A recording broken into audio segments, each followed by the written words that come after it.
আসসালামু আলাইকুম everyone, welcome to my another blog. So আজকের ব্লগটা অনেক অনেক অনেক বেশি special for me because not for me, আমাদের ফ্যামিলির জন্য অনেক বেশি স্পেশাল। আজকে অনেক দিন পর আমার বোন অস্ট্রেলিয়া থেকে বাংলাদেশে আসতেছে। সো এই জন্য আমি অনেক এক্সাইটেড। এর মধ্যে আমার আসলে অনেক ব্লগ দেওয়া হয়নি, আমি অনেক ব্যস্ত ছিলাম।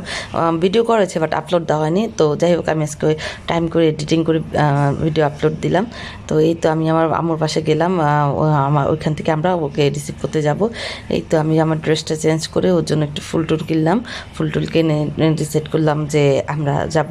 তো এই যে এখানে আমাদের দুজন বাচ্চা, ওরা খুবই এক্সাইটেড। এর মধ্যে যেটা আমার ছেলে, ও একদমই জানতো না যে আজকে ওর মামুনি আসবে। ও জানে যে আমরা সবাই মিলে ঘুরতে যাচ্ছি, তো এই জন্য এক্সাইটেড। তো যাই হোক, আমাদের গাড়ি চলে আসলো। আসলে আমাদের গাড়ি আসার কথা ছিল রাতে 11:30, সেই জায়গায় এসেছে 12:30, আর প্লেন ল্যান্ড করার কথা 1:30টায়। সো আমি এটা নিয়ে খুবই আপসেট ছিলাম যে এত লেটে কেন গাড়ি আসলো। তো যাই হোক, টাইমলি আমরা গাড়িতে উঠে গেলাম। এই হচ্ছে আমাদের এক্সপ্রেস হাইওয়ে। আসলে কি বলবো, এত সুন্দর হাইওয়ে করেছে, মানে আমাদের দেশে এত সুন্দর করে হাইওয়ে করছে, আমি এটা বিলিভ করতে পারি না। এটার জন্য আমাদের প্রধানমন্ত্রী শেখ হাসিনাকে অনেক অনেক থ্যাংক ইউ। আমরা খুব অল্প সময়ের মধ্যেই আমাদের এয়ারপোর্টে পৌঁছে গেলাম, বাট আনফর্চুনেটলি ওদের ফ্লাইটটা একটু ডিলে হলো। ঠিক 3টার দিকে ওরা ল্যান্ড করলো, 1:30 ল্যান্ড করতে করতে সে 3টে ল্যান্ড করলো। এই তো আমার বোন আসলো।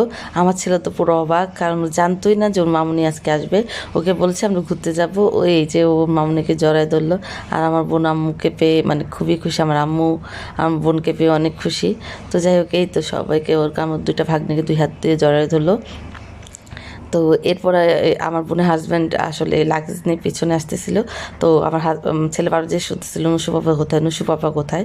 আসলে আমার বোনের হাজব্যান্ডকেও নুসু পাপা বলে। এই তো এই যে দেখছি আমার ছেলে যে সর্বপ্রথম জড়ায় ধরছে। আসলে ওরা সবাই খুব ওকে অনেক পছন্দ করে, আর ওরা থাকে না, তো এই জন্য ওদের অনেক মিসও করে। তো আর আমার বোনের হাজব্যান্ডের আসলে ফ্যামিলি বলতে কেউ নেই, ওর বাবা মা কেউ নেই, ফ্যামিলি বলতে আমরাই। তো এই তো ওদের খুব খুব সুন্দরভাবে আমরা ওয়েলকাম করলাম। তারপর আমরা কিছুক্ষণ ইয়া করার পর আমরা গাড়ির জন্য ওয়েট করলাম। কী করবো, দাঁড়িয়ে দাঁড়িয়ে তো আমি একটু ভিডিও করলাম। তো এর মধ্যে আমার বোনে অনেক গরম লাগতেছিল, কারণ অস্ট্রেলিয়া নাকি অনেক ঠান্ডা, আর এখানে যেহেতু অনেক গরম, ওর কাছে একটু কষ্ট হচ্ছিল। তা তাই হোক, রাতে 4টা 4:30 আমরা গাড়িতে উঠলাম। মানে এত কষ্ট হয়েছে, তারপরেও বলবো যে আলহামদুলিল্লাহ আলহামদুলিল্লাহ আলহামদুলিল্লাহ, সব কিছু ঠিকঠাক মতো আমরা করতে পারছি আর বাসায় যেতে পারতেছি। তো যাই হোক, এদের খুব ভালোভাবে ওয়েলকাম করলাম। আর ফ্রেশ ট্রেশ ওদের জন্য খাবার টেবিলে দিলাম। আসলে বেশি কিছু আইটেম করা হয়নি, কারণ বাইরে থেকে আসছে, বেশি কিছু খাইলে আবার পেটটা যত খারাপ নয়, সেজন্য আমরা অল্পের মধ্যে আইটেম করার চেষ্টা করছি। ওরা মুরগির রোস্ট খুব পছন্দ করে। তা আমার আম্মুদের জন্য একটু মুরগির রোস্ট, আস্ত মুরগির রোস্ট করলো। তো এই তো এখানে আমার বোন খাচ্ছে। ওই যে এটা আমার বোনের হাজব্যান্ড, ও একটু দাঁড়িয়ে দাঁড়িয়ে ভিডিও করতেছে। এই আমি দেখাচ্ছি, ওকে একদম আস্ত মুরগির একটা রোস্ট দেওয়া হলো। একটু বলতেছে আমি এটা কি খাইতে পারবো। আমি বলছি পারবো পারবো, ট্রাই করো, সবই পারবা। তো আসলে অনেকদিন পর ফ্যামিলি খাবার, মানে বাংলাদেশের খাবার খেয়ে ও খুব মানে মজা করে খাচ্ছিল। যাই হোক, আমরা এরপর ঘুমিয়ে গেলাম। এর পরের দিন সবাই চকলেটগুলো খুললাম, কারণ যেগুলো এত গরম ছিল ওগুলো গলে না যায়। তো খুলে এই তো এগুলোকে বাচ্চাদের সামনে, বাচ্চারা তো চকলেট মানে বাচ্চারা পাগল, তো ওরা দেখে তো খুবই এক্সাইটেড, এত চকলেট।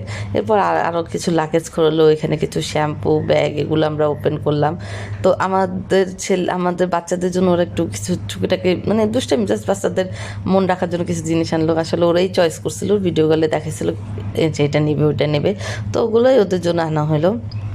তো এখানে আমাদের কিছু ফ্যামিলি রিলেটিভসদের জিনিসপত্র ছিল সেগুলো, তারপরে কিছু ব্যাগ ছিল, অনেক হাবিজাবি জিনিসপত্র এনেছি, যেগুলো আসলে এত ভিডিও করা আমার পক্ষে পসিবল না। প্রায় 6-7টা ব্যাগ এনেছি। এই তো আমার ছেলে ড্রেস পরে একদম রেডি, নাচও দিচ্ছে, ও খুব খুব খুশি, কারণ এই জিনিসটার জন্য আজকে প্রায় 10 বছর জন্য ওয়েট করতেছে। ও ওইখানে যখন শপিং করতেছিল বলতেছিল ওর জন্য এটা লাগবে।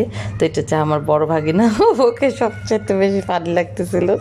আমরা সবাই এটা নিয়ে হাসতে হাসতে শেষ, কারণ ওর ড্রেসটা একটু ফানি টাইপের ছিল, আমার ছেলেটা একদম ফুল গেট আপ ছিল, বাট ওরটা একদম খুবই ফানি টাইপের ছিল, একদম সামনে ওপেন ছিল আর ছিল।